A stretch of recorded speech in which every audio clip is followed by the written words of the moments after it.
2024 दिन मंगलवार। हिंदी महीना भी आज से नया लग गया। भाद्रपद महीना कृष्ण पक्ष प्रतिपदा यानी एकम। सावन खत्म हो गया, रक्षाबंधन भी निकल गई। और आइए बात करते हैं। देखिए दोस्तों, एक तो आज के दिन भारत के पूर्व प्रधानमंत्री राजीव गांधी की जयंती है। 20 अगस्त को उनके जन्मदिन को हर साल सद्भावना दिवस के रूप में मनाया जाता है राजीव गांधी की याद में। और उनके नाम एक रिकॉर्ड है, वो भारत के अब तक के सबसे युवा प्रधानमंत्री रहे हैं। उन्होंने एक बड़ा फैसला भी लिया है, वोटिंग की उम्र 21 साल से घटाकर 18 साल करने का फैसला पूर्व प्रधानमंत्री राजीव गांधी ने ही लिया है। उनके इतिहास से जुड़ी कुछ और बातें आप देख सकते हैं स्क्रीन पर। और वहीं दोस्तों, आज के दिन को वर्ल्ड मॉस्किटो डे यानी विश्व मच्छर दिवस के रूप में भी मनाया जाता है। चलिए आगे बढ़ते हैं खबरों में। देखिए, सबसे पहले कलकत्ता डॉक्टर मामले पर कुछ अपडेट आ रहे हैं कि इस केस से जुड़े मुख्य आरोपी का अब पॉलीग्राफ टेस्ट किया जाएगा। सीबीआई को कोर्ट से भी इसकी इजाजत मिल चुकी है। वहीं सीबीआई ने उस डॉक्टर की डायरी की भी जांच की, हालांकि उसके पिता ने उसकी जानकारी को सार्वजनिक न करने की अपील भी की है। कोलकाता कांड पर ऑटोप्सी में कुछ और हैवानियत भरे खुलासे सामने आए। इस बीच अपडेट है कि देश की राष्ट्रपति द्रौपदी मुर्मू से मिलने के लिए पश्चिम बंगाल के राज्यपाल सीवी आनंद दिल्ली पहुंच चुके हैं। वो बोले कि सभी संवैधानिक विकल्प खुले हैं। आज सुप्रीम कोर्ट में भी इस मामले पर सुनवाई होगी और आज राष्ट्रपति से भी मिलेंगे पश्चिम बंगाल के राज्यपाल। और कयास ये भी लगाए जा रहे हैं कि गृह मंत्री अमित शाह से भी मिल सकते हैं ये बंगाल के गवर्नर। और कोलकाता में राष्ट्रपति शासन लगने पर भी मीडिया रिपोर्ट्स में चर्चाएं हो रही हैं। खैर, आज कोलकाता डॉक्टर मामले पर सुप्रीम कोर्ट स्वतः संज्ञान लेकर सुनवाई करेगा। और अभी जो प्रदर्शन चल रहा है कोलकाता में, इसी बीच 42 डॉक्टरों का तबादला यानी कि उनका ट्रांसफर भी रद्द कर दिया गया। दिल्ली में भी लगातार 8वें दिन रेजिडेंट डॉक्टरों की हड़ताल जारी रही। निर्माण भवन के बाहर ओपीडी सेवा भी लगाई डॉक्टरों ने विरोध में। हालांकि मध्य प्रदेश में काम पर लौटे अब अधिकतर डॉक्टर हाईकोर्ट के फैसले के बाद। फिर भी बंगाल में हड़ताल जारी है। बिहार में भी ओपीडी ठप नजर आई। देश के कई राज्यों में अभी भी डॉक्टर विरोध कर रहे हैं। और न सिर्फ डॉक्टर बल्कि दोस्तों, इस मामले में अब वकीलों ने भी हल्ला बोल शुरू कर दिया है। कोलकाता में हाईकोर्ट के सामने वकीलों ने विरोध मार्च निकाला। ये देख सकते हैं आप तस्वीरें भी। कल रक्षाबंधन के दिन भी ये विरोध करते हुए वकीलों ने डॉक्टर के लिए न्याय की मांग की है। देखते हैं आज सुप्रीम कोर्ट में इस केस की सुनवाई पर क्या अपडेट आता है। जो भी खबर आएगी मैं आपको बता दूंगा इसी चैनल DLS न्यूज पर। फिलहाल आगे बढ़ते हैं खबरों में। देखिए आप, युद्ध के बाद पहली बार यूक्रेन जाएंगे देश के प्रधानमंत्री नरेंद्र मोदी। हाल ही में कुछ दिनों पहले तो उन्होंने रूस का दौरा किया था। और भारत की राजनीतिक कूटनीति भरी रणनीति देखिए, अब पीएम मोदी यूक्रेन का भी दौरा करने जा रहे हैं। उन्होंने कहा कि यूक्रेन में जारी संघर्ष पर भी चर्चा होगी। 2-3 दिन बाद 23 अगस्त को पीएम यूक्रेन का दौरा करेंगे। और ये 30 साल बाद किसी भारतीय प्रधानमंत्री का यूक्रेन दौरा होगा। हालांकि 23 अगस्त को यूक्रेन से 2 दिन पहले पोलैंड में रहेंगे पीएम मोदी। और कल 21 तारीख को पोलैंड के लिए रवाना हो जाएंगे। फिर यूक्रेन की यात्रा पर जाएंगे। वैसे अभी आपको पता होगा, आजकल रूस यूक्रेन युद्ध फिर से खतरनाक मोड़ पर पहुंच चुका है। जवाबी हमले में रूसी सेना ने भी कीव पर मिसाइल दागी। बेलारूस भी अलर्ट हो चुका है। यूक्रेन ने 3 दिन में रूस का दूसरा पुल भी उड़ाया। सेना की सप्लाई लाइन भी काटी। काफी ज्यादा अभी रूस यूक्रेन का युद्ध और बढ़ गया है। रूस ने पूर्वी यूक्रेन के एक और शहर पर भी कब्जा कर लिया। 53,000 लोगों को इलाका खाली करने का आदेश भी जारी हुआ। तो उम्मीद है पीएम मोदी यूक्रेन का दौरा करेंगे तो थोड़ी ये जंग शांत होने की संभावना है। चलिए फिलहाल देखिए अगली खबर। पीएम मोदी ने पैरालंपिक एथलीट से बातचीत की रक्षाबंधन के दिन। बोले कि विजय भव। शीतला देवी से पूछा आपका लक्ष्य क्या है। तीरंदाज बोले कि पेरिस में तिरंगा लहराना हमारा टारगेट है। चलिए बड़ी खबर है, भारत ने एमपॉक्स के खतरे से निपटने की तैयारी शुरू की। अस्पतालों और एयरपोर्ट को भी अलर्ट किया। अभी भारत में फिर से तेजी से बढ़ने लगा मंकी पॉक्स का खतरा। एमपॉक्स यानी मंकी पॉक्स। और इसके चलते एयरपोर्ट और सीमाओं पर भी सरकार ने अलर्ट जारी कर दिया। देश के स्वास्थ्य मंत्रालय ने भी सभी राज्य सरकारों को सावधान रहने की, सतर्क रहने की हिदायत दी है। अभी WHO ने हाल ही में आपको पता होगा मंकी पॉक्स को सार्वजनिक आपातकाल भी घोषित कर दिया था। फिलीपींस में भी मंकी पॉक्स का एक और केस मिला। पाकिस्तान, स्वीडन समेत कई देशों में इसके वायरस के मामले सामने आ चुके हैं। इसी साल अब तक 500 से ज्यादा लोगों की मंकी पॉक्स से मौत हो चुकी है ना। चलिए अगली बड़ी खबर देखिए। केंद्र सरकार ने सुप्रीम कोर्ट से कहा कि 3 तलाक घातक है। ये न तो इस्लामी और न ही कानूनी है। मुस्लिमों ने इसे रोकने के ठोस कदम भी नहीं उठाए। 3 तलाक कानून के खिलाफ सुप्रीम कोर्ट में जो कई सारी याचिकाएं दायर की गई है, उन पर जवाबी कार्यवाही के दौरान केंद्र सरकार ने सुप्रीम कोर्ट में यह हलफनामा दिया। ये कहा कि 3 तलाक जैसी प्रथाएं सामाजिक संस्था के लिए घातक है। वैसे आपके जनरल नॉलेज के लिए बता दूं, 3 तलाक को 22 अगस्त 2017 को सुप्रीम कोर्ट ने असंवैधानिक घोषित कर दिया था। और फिर 2019 में केंद्र सरकार ने भी इसके खिलाफ कानून बनाया है ना। चलिए अगली खबर देखिए। जम्मू कश्मीर में चुनाव को लेकर कांग्रेस ने बैठक की। कैंडिडेट की पहली लिस्ट और गठबंधन पर चर्चा हुई। इलेक्शन स्क्रीनिंग कमेटी के मेंबर भी इस दरमियान मौजूद रहे। वहीं इधर इलेक्शन के बीच नेशनल कॉन्फ्रेंस ने अपना घोषणा पत्र भी जारी कर दिया। जम्मू कश्मीर के लिए मुफ्त बिजली, युवाओं को नौकरी समेत कई बड़े वादे किए हैं। नेशनल कॉन्फ्रेंस की तरफ से जम्मू कश्मीर चुनाव के लिए घोषणा पत्र जारी हुआ। 200 यूनिट फ्री बिजली का वादा किया। अमर अब्दुल्ला ने कहा कि जम्मू कश्मीर में बेरोजगारी की स्थिति भी काफी गंभीर है, इसलिए ज्यादा से ज्यादा भर्ती प्रक्रियाएं निकाली जाएगी, युवाओं को रोजगार दिए जाएंगे। वैसे जम्मू कश्मीर में अभी आतंकी हमला फिर से शुरू हो गया और इसमें एक CRPF इंस्पेक्टर की भी जान चली गई। आतंकियों ने उधमपुर में पेट्रोलिंग पार्टी पर फायरिंग की। कल से ही चुनावी प्रक्रिया शुरू होने वाली है और इसी बीच जम्मू में फिर से ये घटनाएं सामने आ रही हैं। अमर अब्दुल्ला बोले कि सरकार बनने पर हम पाकिस्तान से भी बात करेंगे और इसमें गलत क्या है। उन्होंने अटल बिहारी वाजपेयी जी का उदाहरण देते हुए बोले कि उन्होंने कहा था कि हम दोस्त बदल सकते हैं लेकिन पड़ोसी नहीं। इसीलिए जम्मू कश्मीर में नेशनल कॉन्फ्रेंस के नेता अमर अब्दुल्ला का कहना कि हमारी पाकिस्तान से बातचीत शुरू होनी चाहिए। अगर वे सरकार में आते हैं तो जरूर भारत पाकिस्तान के बीच बातचीत की शुरुआत का प्रयास करेंगे। ऐसा वैसे भाजपा ने भी प्लान बनाया है। जम्मू में अकेले लड़ेगी चुनाव, कश्मीर में निर्दलियों से गठबंधन की भी संभावना है। बीजेपी में शामिल हुए पूर्व मंत्री चौधरी जुल्फकार अली भी। तो ये जम्मू कश्मीर में इलेक्शन का अपडेट चल रहा है दोस्तों। और वहीं देखिए वन नेशन वन इलेक्शन यानी एक देश एक चुनाव पर भी शरद गुट के अध्यक्ष शरद पवार का यह कहना है कि पीएम और इलेक्शन कमीशन की राय अलग अलग है। मोदी की घोषणा के अगले दिन चुनाव आयोग ने 2 राज्यों में चुनाव की तारीखें बताई, जबकि पीएम मोदी ने आपको पता होगा स्वतंत्रता दिवस पर भी वन नेशन वन इलेक्शन की बात कही थी। तो इसी बीच अब ये विपक्ष का कहना है। चलिए अगली खबर देखिए। वाहन मालिकों के लिए बड़ा अपडेट आ रहा। अब आरसी और ड्राइविंग लाइसेंस में मोबाइल नंबर अपडेट कराना जरूरी होगा। परिवहन विभाग की तरफ से नए नियम जारी किए इसको लेकर कि जो भी किसी भी गाड़ी वाहन का मालिक है, ओनर है, उनको अपने ड्राइविंग लाइसेंस, गाड़ी की आरसी वगैरह और भी रिलेटेड सारे डॉक्यूमेंट में अपना पता और मोबाइल नंबर अपडेट कराना जरूरी कर दिया है। और इसके लिए लास्ट डेट भी निर्धारित की गई 31 अगस्त, यानी इस महीने आपको ये काम करवाना है, वरना जुर्माना भी लग सकता है और आपका डीएल वगैरह कैंसिल भी हो सकता है ना। चलिए अगली खबर देखिए। 2 दिन के दौरे पर छत्तीसगढ़ जाएंगे गृह मंत्री अमित शाह। नक्सल प्रभावित राज्यों के मुख्य सचिवों के साथ बैठक करेंगे। बताया जा रहा है कि 24 अगस्त को नवा रायपुर में नक्सल प्रभावित राज्यों में अमित शाह ये बैठक करेंगे। चलिए दोस्तों, वायु प्रदूषण पर अगली बड़ी एक अच्छी खबर आ रही है। रिपोर्ट देखिए। देश के 95 शहरों की हवा साफ हुई है। उत्तर प्रदेश वाराणसी समेत 21 सिटीज में अभी सबसे ज्यादा सुधार देखने को मिला। पर्यावरण मंत्रालय की तरफ से ये नई रिपोर्ट जारी की गई। और दिल्ली को लेकर भी एक अच्छी रिपोर्ट देखिए आप। कोरोना काल के बाद इस साल अगस्त में अब तक सबसे साफ हवा में सांस ले रही दिल्ली। बीते 22 दिन में भी AQI 100 से नीचे है, जो कि दिल्ली के लिए वाकई में बहुत बड़ी बात है। चलिए दोस्तों अगली खबर देखिए। हमारा पड़ोसी देश नेपाल भारत को 1000 मेगावाट बिजली का निर्यात करेगा। हमारे विदेश मंत्री डॉक्टर एस जयशंकर और नेपाल के विदेश मंत्री आरजू राणा के बीच बातचीत हुई और इस समझौते पर मुहर लगाई गई। अभी आपको बता दूं, नेपाली विदेश मंत्री हमारे भारत दौरे पर हैं। 22 अगस्त तक वो आधिकारिक भारत यात्रा पर रहेगी और तब तक भारत नेपाल के बीच कई और समझौते होने की भी उम्मीद है। मीडिया रिपोर्ट्स तो ये भी आ रही कि क्या सेना में भी अग्निवीर बनने के लिए नेपाली गोरखा तैयार होंगे, क्या कूटनीतिक स्तर पर बातचीत होगी, क्योंकि आरजू राणा देउबा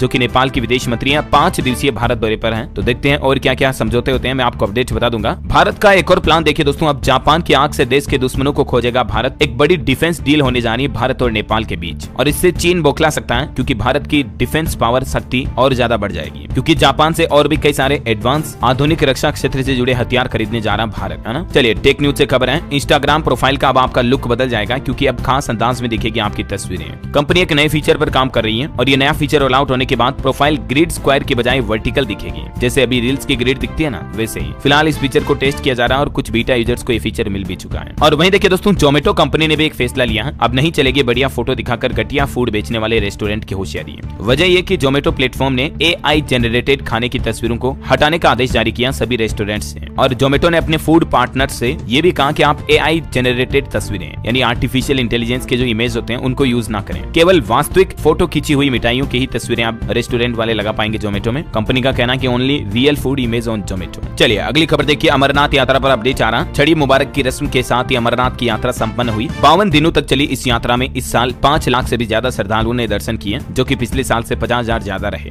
और मोबाइल फोन लॉन्चिंग पर खबर देखिए। Oppo A3 स्मार्टफोन भारत में लॉन्च हो चुका है। इसमें आपको 6.5 इंच से ज्यादा डिस्प्ले मिलेगा, 50 megapixel real camera, 5100 mAh battery और शुरुआती कीमत 16,000 रुपए। और खबर देखिए दोस्तों, राजस्थान के उदयपुर में जो अभी 3-4 दिन पहले चाकूबाजी की घटना हुई थी 2 छात्रों में, तो दुख की बात है उस छात्र ने इलाज के दौरान दम तोड़ दिया है। छात्र का नाम है देवराज। तो इसकी जान जाने के बाद अस्पताल के बाहर विरोध भी शुरू हुआ। तनाव की स्थितियां बनी रही। प्रशासन ने इंटरनेट फिर से बंद कर दिया और तनाव के बीच प्रशासन ने मुआवजे का ऐलान करके स्थितियों को संभाला। छात्र देवराज के परिवार को 50 लाख रुपए और किसी एक सदस्य को नौकरी देने का ऐलान किया प्रशासन ने मुआवजे के तौर पर। अब आज सुबह बच्चे का अंतिम संस्कार किया जाएगा। आज उदयपुर शहर में स्कूल कॉलेज में नहीं खुलेंगे, इंटरनेट भी बंद रहेगा। चलिए अगली बड़ी खबर देखिए। झारखंड के मुख्यमंत्री हेमंत सोरेन ने किसान भाई लोगों को बड़ा तोहफा दिया है। 2 लाख रुपए तक का लोन माफ करने का ऐलान कर दिया है। झारखंड सीएम ने इस दौरान भाजपा पर हमला बोलते हुए कहा कि भाजपा सरकार बड़े व्यवसायियों व्यापारियों का तो अरबों रुपए का कर्ज माफ कर देती है, लेकिन किसानों का कर्ज माफ करने में उन्हें दिक्कत होती है। झारखंड के मुख्यमंत्री हेमंत सोरेन ने गोड्डा में 186 करोड़ की परियोजनाओं का शिलान्यास भी किया और इस दरमियान उन्होंने घोषणा की है कि किसानों का 2-2 लाख रुपए तक का ऋण यानी कि लोन माफ करेगी झारखंड सरकार। ये वाकई में बहुत ही अच्छी घोषणा है झारखंड सरकार की। चलिए अगली खबर देखिए। देश भर में डॉक्टरों के विरोध के बीच एक नया आदेश जारी हुआ। अब ऑनलाइन जारी होगी पोस्टमार्टम की रिपोर्ट, ताकि कोई उस रिपोर्ट से छेड़छाड़ नहीं कर पाएगा, सीधे कोर्ट तक पहुंचेगी जांच की जानकारी। कई बार ऐसा होता है ना दोस्तों कि कई बड़े बड़े केस में पोस्टमार्टम रिपोर्ट बदल दी जाती है या उसमें छेड़खानी कर दी जाती है, तो अब इसका डेटा सीधा ऑनलाइन साझा किया जाएगा। इसके लिए अब एक नया सॉफ्टवेयर सिस्टम भी डेवलप किया जा रहा है, जिसके जरिए ये रिपोर्ट सीधे कोर्ट तक पहुंच पाएगी। हालांकि फिलहाल ये व्यवस्था बिहार से शुरू होने जा रही है, धीरे धीरे देश के सभी राज्यों में ये व्यवस्था शुरू की जाएगी। चलिए अगली खबर देखिए। कल रक्षाबंधन के मौके पर पीएम मोदी को बच्चों ने मां की तस्वीर वाली राखी बांधी। राहुल गांधी ने भी प्रियंका की तस्वीर शेयर कर कहा कि भाई बहन संघर्ष के साथ ही होते हैं। ये रक्षाबंधन के त्योहार से जुड़ी कुछ तस्वीरें भी आप देख सकते हैं। जम्मू कश्मीर के उरी में आलोसी के पास सोनी गांव में महिलाओं ने इंडियन आर्मी के जवानों को, बीएसएफ के जवानों को भी राखी बांधी। ये पंजाब की तस्वीरें हैं, असम के मुख्यमंत्री की तस्वीरें, गुजरात के सीएम, त्रिपुरा के सीएम, ये राजस्थान के मुख्यमंत्री हैं। तो देश भर में बड़ी खुशी हर्षोल्लास के साथ रक्षाबंधन का त्योहार संपन्न हुआ। ये छत्तीसगढ़ के मुख्यमंत्री ने देखिए आप, एक बच्चे के हाथ नहीं थे तो पैरों से राखी बंधवाई। राखी को देखते ही भावुक भी हो गए मुख्यमंत्री विष्णुदेव साय। और एक अनोखी घटना देखिए, यादगार रहेगी इस साल की राखी। भाई ने तोहफे में दान की अपनी बहन को किडनी। गोवा का ये मामला है, जहाँ एक 35 वर्षीय भाई से किडनी दान में मिली बहन को राखी के मौके पर। इससे बड़ा तोहफा, जीवन दान, उपहार क्या हो सकता है, जरा सोचिए।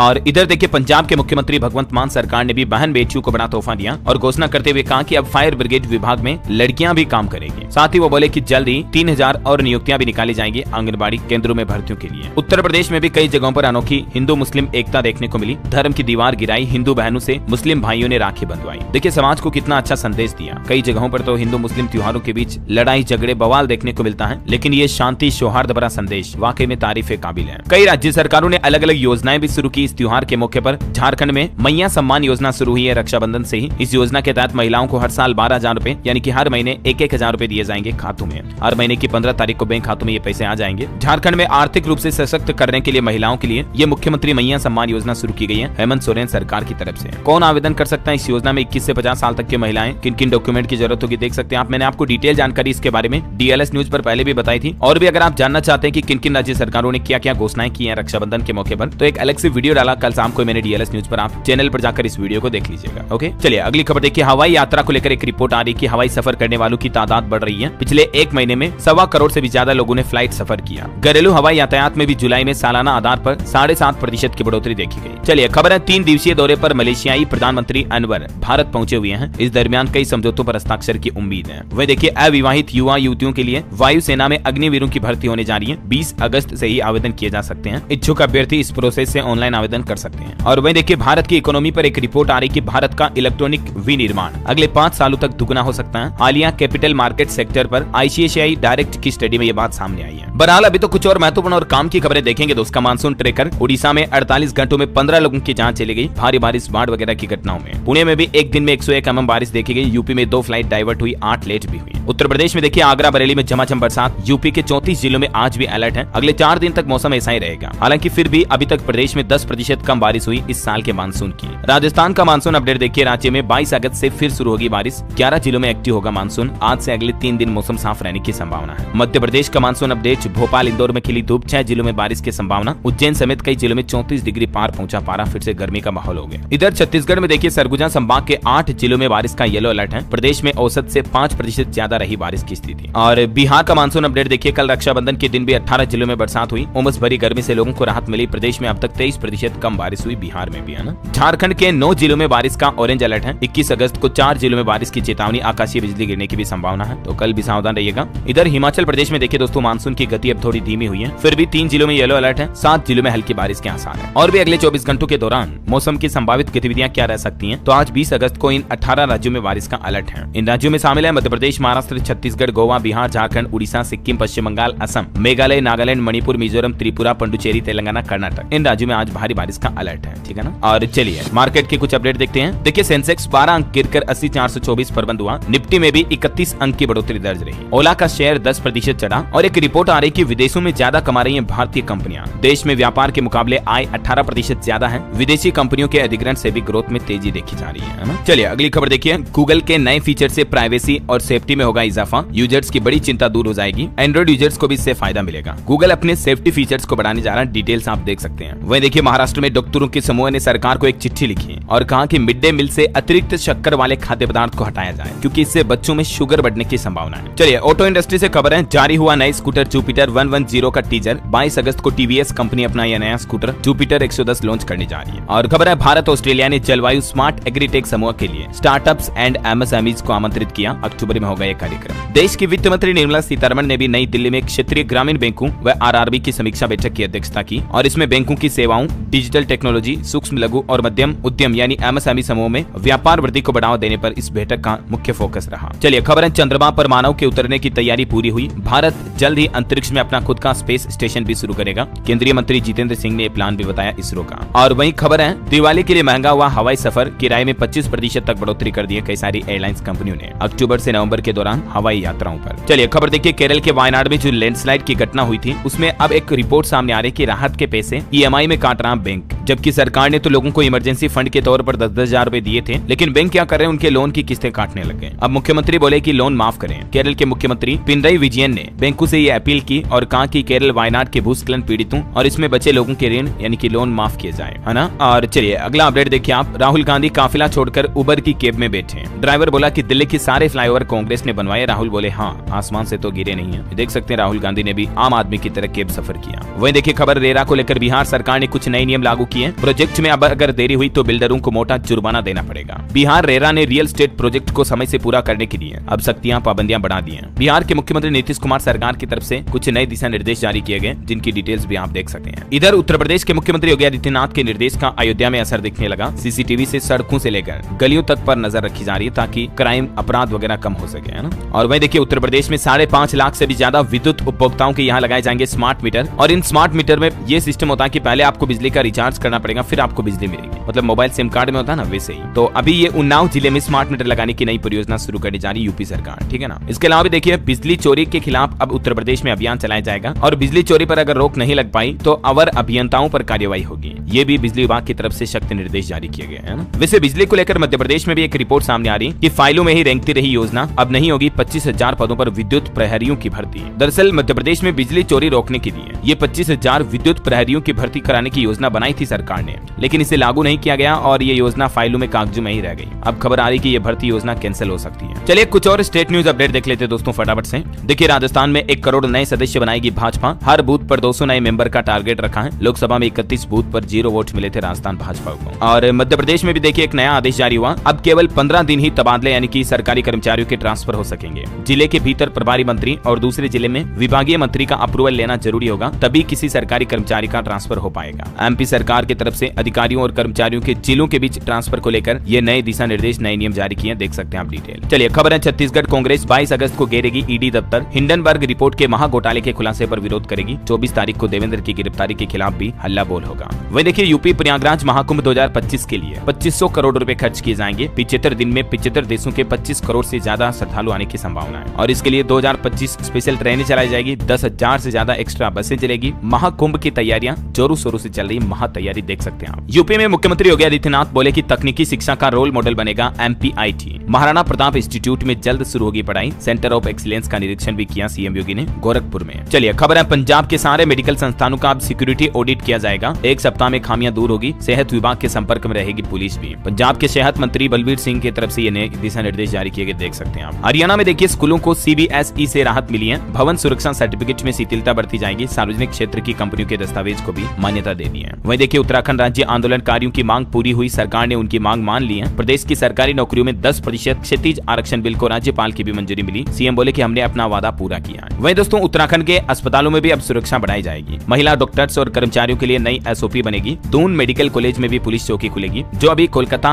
डॉक्टर का जो कांड हुआ उसको लेकर विरोध चल रहा है, इसी बीच अब उत्तराखंड में भी अस्पतालों में ये नए दिशा निर्देश लागू किए जा रहे हैं ना। चलिए अगली खबर देखिए, फेल हुए दावे। रक्षाबंधन पर नोएडा दिल्ली बॉर्डर पर घंटों जाम में फंसे लोग। ये ट्रैफिक कितना गंभीर और ज्यादा रहा, देख सकते हैं आप तस्वीरें। वही खबर है दोस्तों, बिहार के युवा ने कतर में दिखाया जलवा। Guinness book of world record में दर्ज कराया अपना नाम और भारत और बिहार का नाम रोशन किया। आशुतोष प्रकाश उर्फ बाबू की तस्वीरें आप देख सकते हैं। बिहार के गया जिले का रहने वाला युवक कतर को सबसे तेज गति से पार करके Guinness book of world record में अपना नाम दर्ज कराया। भारत के लिए एक और बड़े गर्व की बात है, जर्मनी में लहराया तिरंगा। 14 वर्षीय घुड़सवार वासवी खेतान ने भी भारत का बढ़ाया मान। FEI इवेंट जीतने वाली ये पहली भारतीय लड़की बन चुकी है। मात्र 14 साल की उम्र में इन्होंने देखिए भारत के लिए कितना गर्व भरा काम किया है। गुड़ सवारी में सबसे तेज नंबर 1 पर रही है। चलिए खबर है दोस्तों, सरकारी कंपनी ONGC विदेश का वियतनाम तेल ब्लॉक के लिए बढ़ाया गया एग्रीमेंट, शेयरों में दिखेगा असर। कल मार्केट पर नजर रखिएगा आप भी। वहीं देखिए एक कार्ड से सभी सरकारी परिवहनों में कर सकेंगे यात्रा, दुर्गा पूजा से पहले ये बड़ी सौगात मिलेगी। कोलकाता पश्चिम बंगाल में यात्रियों को ये बड़ी राहत देने जा रही है सरकार, ये नई योजना शुरू की जाएगी दुर्गा पूजा से पहले, है ना। वहीं बिहार में देखिए शिक्षकों को बड़ा झटका लगा, अभी नहीं मिलेगी जुलाई की पेंशन और सैलरी, क्योंकि शिक्षा विभाग ने विश्वविद्यालयों के अनुदान पर रोक लगाने संबंधित सूचना कुलपतियों को दे दी है और फिलहाल राज्य के विश्वविद्यालयों के अनुदान पर सरकार ने रोक भी लगा दी है। और ये भी कहा कि शिक्षकों और कर्मचारियों के संबंधित डेटा ऑनलाइन पोर्टल पर अपलोड करने के बाद ही अनुदान की राशि जारी की जाएगी, है ना। और पंजाब के मुख्यमंत्री भगवंत मान का एक और बड़ा ऐलान देखिए, नशे के खिलाफ जंग में अब खिलाड़ियों को ब्रांड एम्बेसडर बनाया जाएगा ताकि खिलाड़ियों से मोटिवेट हो भारत के युवा और नशा छोड़ सके, है ना। वही खबर है PRSU ने PhD में एडमिशन के लिए नियम बदल दिए हैं, अब लिखित परीक्षा के साथ छात्रों को इंटरव्यू भी देना पड़ेगा छत्तीसगढ़ रायपुर में। कुछ और एजुकेशनल अपडेट देखिए आप, यूपी में सिपाही भर्ती परीक्षा के लिए आज से एडमिट कार्ड जारी कर दिए जाएंगे, बसों में भी स्टूडेंट को मुफ्त यात्रा करने का मौका मिलेगा, मतलब परीक्षा देने जाने वाले जो कैंडिडेट हैं उनका किराया नहीं लगेगा, है ना। इसके अलावा देखिए इग्नू यूनिवर्सिटी ने भी रजिस्ट्रेशन की लास्ट डेट 31 अगस्त तक बढ़ा दी है और हरियाणा पुलिस में भी 5600 कांस्टेबल भर्ती की जाएगी, 24 अगस्त से आवेदन होंगे, 6 सितंबर लास्ट डेट रहेगी। चलिए खबर है उत्तर प्रदेश में रक्षाबंधन पर सपा का महिलाओं पर बड़ा दांव, अखिलेश यादव ने समाजवादी सबला सुरक्षा वाहिनी का गठन किया। वहीं मकान खरीदारों को भी रक्षाबंधन पर बड़ा तोहफा मिला, दिल्ली विकास प्राधिकरण DDA यानी कि दिल्ली डेवलपमेंट अथॉरिटी जो है ना, उसकी तरफ से 3 हाउसिंग स्कीम लॉन्च की गई है। 40,000 फ्लैट लोगों को दिए जाएंगे, कीमत 11.5 लाख से शुरू है। 10 सितंबर से इन फ्लैट की बुकिंग शुरू होगी, आप DDA के पोर्टल पर जाकर ऑनलाइन बिड भी लगा सकते हैं। और अंतर्राष्ट्रीय न्यूज पर बड़ी खबर देखिए, अमेरिकी विदेश मंत्री ब्लिंकन नेतन्याहू से मिले, 3 घंटे चली मुलाकात, ब्लिंकन बोले कि ये युद्ध विराम का आखिरी मौका है। चलिए अंत में आज के राशिफल पर नजर डालते हैं दोस्तों। देखिए सिंह और कन्या राशि के लोगों को नौकरी में बड़ी जिम्मेदारी मिलेगी, मीन राशि के लोगों को रुका पैसा मिलने के भी योग दिख रहे हैं, कर्क राशि वालों के कार्य क्षेत्र में नए मौके मिलेंगे और कन्या राशि के नौकरी पेशा लोगों को भी आज सफलता मिल सकती है। और चलिए अंत में आज का सुविचार देखते हैं, जो लोग जीवन में मुश्किलों से निराश नहीं होते हैं और बार बार शिकायत नहीं करते हैं, वे बड़ी बड़ी मुश्किलों को भी आसानी से हल कर लेते हैं। ये वाकई